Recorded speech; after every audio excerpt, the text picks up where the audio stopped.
Hello viewers, আজকে আমি আপনাদেরকে রাজস্থানের পেঁপে দেখাবো কত বড় হয়।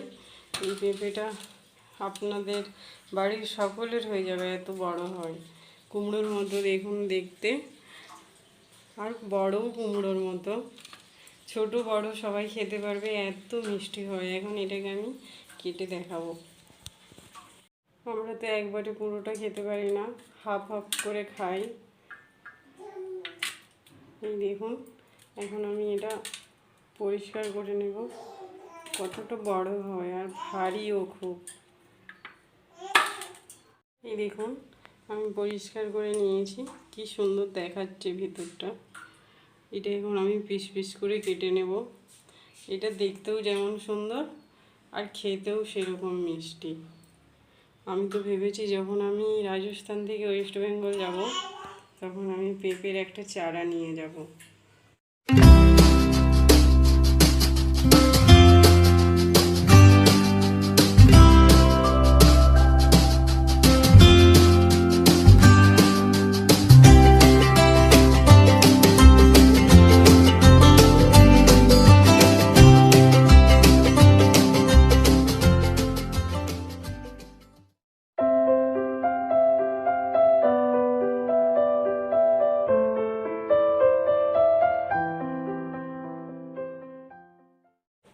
এইভাবে ছোট ছোট পিস করে কেটে নেবো এখন আমি পেঁপেটা।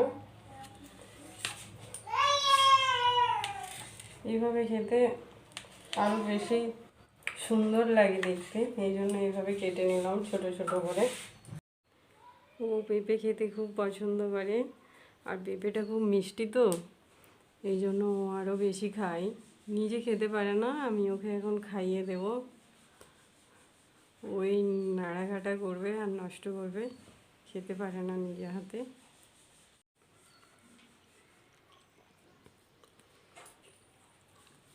আমি খাইয়ে দিচ্ছি, তুমি পারবে না, আমি খাইয়ে দিচ্ছি। নাও, খেয়ে নাও।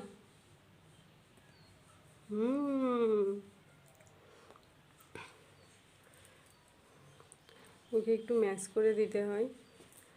দাঁত এখনও সব বেরোয়নি, দুটো বেরিয়েছে তো কামড়াতে পারবে না, এই জন্য ম্যাশ করে দিই। পেঁপেটা বাচ্চাদের জন্য খুব ভালো তো, এই জন্য প্রায় দিন আনতে বলি।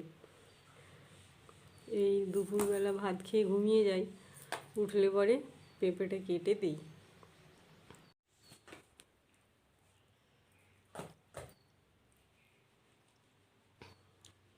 নাও,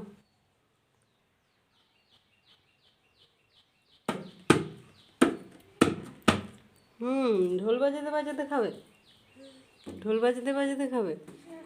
হুম হুম হুম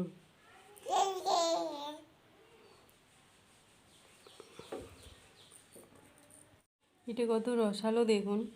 এটিকে টিপলে এইভাবে কত রস বেরোবে, এইরকম।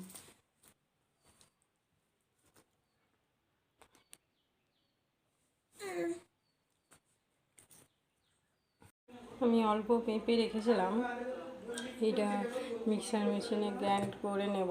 বাচ্চাকে এভাবেই খাওয়ানো যায়। তো আপনি যেরকম পরিমাণ খাওয়াবেন, 1 গ্লাস বা হাফ গ্লাস, সেরকম পরিমাণ পেঁপেটা নিয়ে নিতে পারেন। এভাবে খেতে ওদের কোনো প্রবলেম হয় না, অনায়াসে খেয়ে নেয়। আর অল্প পরিমাণ দুধ দিয়ে দেবেন। পেঁপেটা মিষ্টি, এই জন্য আমি আর চিনি দিচ্ছি না বা গুড় দিচ্ছি না, আপনারা চাইলে দিতে পারেন। এইটাতেই আমি সাধারণত মিষ্টি ওকে খাওয়াই না, আর চিনি তো একদমই খাওয়াই না, এই জন্য আমি ওগুলো একটু অ্যাভয়েডই করি। এখন এটাকে আমি গ্রাইন্ড করে নেব। এটা হয়ে গেছে, দেখুন। এখন এটা আমি ঢেলে নেব।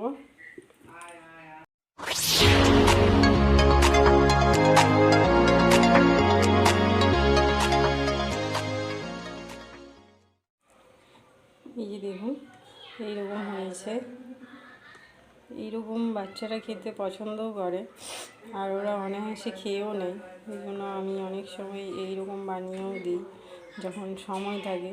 আর যখন সময় থাকে না তখন আমি ওইভাবেই কেটে ওকে দিয়ে দিই। দুটোই খুব খাই, পেঁপেটাও পছন্দ করে, এই জন্য যেভাবেই দিই ও খেয়ে নেয়। আপনারাও ভালো লাগলে এইভাবে প্রসেস করে দেখতে পারেন বাড়িতে। হ্যালো ভিউয়ার্স, কেমন আছো সবাই? আশা করি সবাই খুব ভালো আছো। আজকে আমি রাজস্থানের পেঁপের রিভিউ দিলাম, সবাই দেখুন কেমন লাগলো। আর ভিডিওটি ভালো লাগলে অবশ্যই লাইক কমেন্ট শেয়ার করে যাবেন। আর আমার আবার নতুন ভিডিও দেখার জন্য বেল আইকনটি অবশ্যই প্রেস করে দেবেন।